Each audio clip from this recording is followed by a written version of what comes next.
আয়াত ৪৪ وَخُذْ بِيَدِكَ ضِغْثًا فَاضْرِب بِّهِ وَلَا تَحْنَثْ إِنَّا وَجَدْنَاهُ صَابِرًا نِعْمَ الْعَبْدُ إِنَّهُ أَوَّابٌ। অনুবাদ, আর আমি তাকে আদেশ করলাম, এক মুঠো ঘাস নিন এবং তা দ্বারা আঘাত করুন এবং শপথভঙ্গ করবেন না। নিশ্চয়ই আমরা তাকে পেয়েছি ধৈর্যশীল, কতই উত্তম বান্দা তিনি, নিশ্চয়ই তিনি ছিলেন আমার অভিমুখী।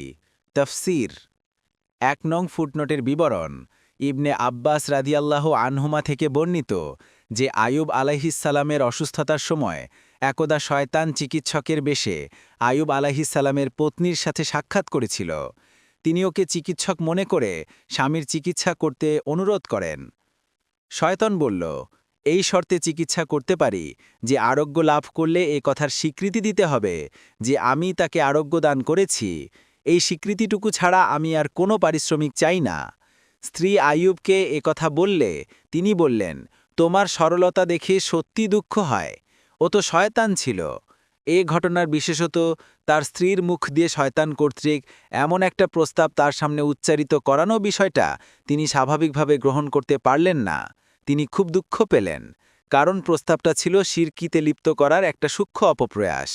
তাই তিনি শপথ করে বসলেন যে আল্লাহ তাআলা আমাকে সুস্থ করে তুললে স্ত্রীর এ অপরাধের জন্য তাকে ১০০ বিত্রাঘাত করব। সে ঘটনার প্রতি ইঙ্গিত করেই আল্লাহ পাক নির্দেশ দিচ্ছেন, শপথভঙ্গ করো না, বরং হাতে এক মুঠো তৃণশলাকা নিয়ে তদ্বারা স্ত্রীকে ১০০ বেত্রাঘাত করে শপথ পূর্ণ করো। তবে কোনো অসমীচীন কাজের প্রতিজ্ঞা করলে তা ভেঙ্গে কাফফারা আদায় করাই শরীয়তের বিধান। এক হাদিসে রাসূলুল্লাহ সাল্লাল্লাহু আলাইহি ওয়াসাল্লাম বলেন, যে ব্যক্তি কোনো প্রতিজ্ঞা করে অতঃপর দেখে যে এ প্রতিজ্ঞার বিপরীত কাজটি করাই উত্তম, তবে তার উচিত উত্তম কাজটি করা এবং প্রতিজ্ঞার কাফফারা আদায় করা। মুসলিম ১৬৫০।